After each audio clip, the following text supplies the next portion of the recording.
नमस्कार. लीड महाराष्ट्र या बातमीपत्रात आपले स्वागत आहे. बेडगमध्ये 37 कोटी रुपयांच्या विकास कामांचे उद्घाटन नुकतेच सांगली जिल्ह्याचे पालकमंत्री नामदार सुरेशभाऊ खाडे व सांगली जिल्ह्याचे खासदार संजय काका पाटील यांच्या हस्ते पार पडले. यामध्ये काही कामं सुरू आहेत तर काही कामांचे उद्घाटन संपन्न झाले. बेडगसाठी आजपर्यंत 87 कोटी 87 लाख रुपये दिल्याचं नामदार सुरेशभाऊ खाडे यांनी सांगितलं. बेडगचे लोकनियुक्त सरपंच उमेशभाऊ पाटील हे निवडून आल्यापासून सरपंचांच्या खुर्चीवर बसले नव्हते. जोपर्यंत विकास कामं पूर्ण होत नाहीत तोपर्यंत बसणार नाही असे त्यांनी सांगितलं होतं. त्यातील 95% विकास कामं पूर्ण झाल्याचं यावेळी खुद्द सरपंच उमेशभाऊ पाटील यांनी आपल्या भाषणात सांगितलं. त्यामुळे कार्यकर्त्यांच्या आग्रहास्तव मी सरपंचांच्या खुर्चीवर बसतोय असेही ते म्हणाले. खासदार संजय काका पाटील यांनी उमेशभाऊ पाटील यांच्या कामाचं भरभरून कौतुक केलं. यावेळी मिरज तालुक्यातील भाजपचे सर्व सरपंच कार्यकर्ते उपस्थित होते.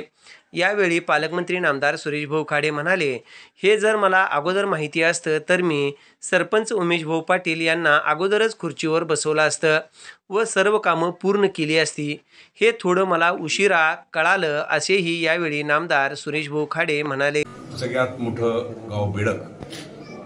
ह्या गावामध्ये आपलं शासन आलं त्यानंतर आम्ही पालकमंत्री झालो. काकाच्या मार्गदर्शनाखाली आम्ही इथं काम करायला चालू केलं.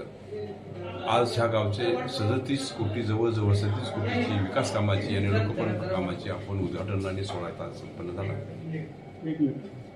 याच्या अगोदरी हे 6 महिने किंवा 8 महिन्याचा विकास असेल, पण त्याच्या अगोदर जर आपण बघितलं तर आता मी इथं आमदार झाल्यापासून जवळजवळ 87 कोटी रुपये 87 लाख एवढा पैसा आपण ह्या बेडगावासाठी विकासासाठी दिलेला आहे. गावचे सरपंच उमेश पाटील यांनी इतपण केलं होतं की जोपर्यंत माझी निवडणुकीच्या वेळी जो मी लोकांना आश्वासन दिले ती पूर्ण झाल्याशिवाय मी खुर्चीवर बसणार नाहीये. आज त्यांना आम्ही खुर्चीवर बसवलं. त्यांचंही समाधान झालं, गावचंही समाधान झालं की माझी कामं अजेंडामधली कामं माझी पूर्ण होतं, जवळजवळ 99% पूर्ण झाली. हा त्यांचा एक विश्वास आज गावापुढे त्यांनी मांडला. ह्या दृष्टिकोनातून काम करत असताना निश्चितच ह्या कार्यक्रमाला आपल्या जिल्ह्याचे खासदार संजय काका पाटील बरोबर होते. पंचक्रोशीतले सगळे सरपंच ज्यांनी धडपड करून सगळे गावासाठी पैसा न्यायचा ह्या दृष्टिकोनातून प्रयत्न केला. मला आनंद वाटतो की मी ह्या गावाला पैसा दिला. ह्या जिल्ह्यातला माझ्या तालुक्यातला मिरज तालुक्यातला सगळ्यात हायेस्ट 87 कोटी 87 लाख रुपये हे आपल्या बेडगला आपले. पण त्यानंतर गावं जवळपास आहेत. 85 असतील, 80 असतील, 75 असतील, 40 असतील, 45 असतील. छोटी मोठी गावं 15-20 कोटी अशा प्रकारे सगळ्या गावांना आपण फंड उपलब्ध करून दिलेला आहे, विकास झालेला आहे. त्या दृष्टिकोनातून उमेशने सांगितलं की आम्हाला अजून 10 फूट लागतील. 10 फूट लागले की आमचं बेडग गाव हे मागणीमुक्त गाव होण्याचा आम्हाला मार्ग मोकळा होईल. मग तेही सांगितलं त्याला 10 फूट देतो आणि तुझं हे गाव मागणीमुक्त करून टाक. त्या दृष्टिकोनातून तोही आमचा प्रयत्न चालेल. दिलेली कामं, पुढची कामं, त्यांना जी मांडलेली कामं त्यासाठी पुढचा करण्यासाठी काका आम्ही निश्चित त्यात प्रयत्न करू. आणि ह्या कामाच्या निमित्तानं आज महत्वाची कामं बेडगमधली झाली, देवस्थानची कामं झाली. त्यामध्ये मरगुवा मंदिर आम्ही एक सुंदर असं 2-2.25 कोटीचं बांधलं. ते सुंदर असं मंदिर पहिलं पत्र्याचं होतं, ते आता एक गावाला शोभा देणारं मंदिर तयार झालं.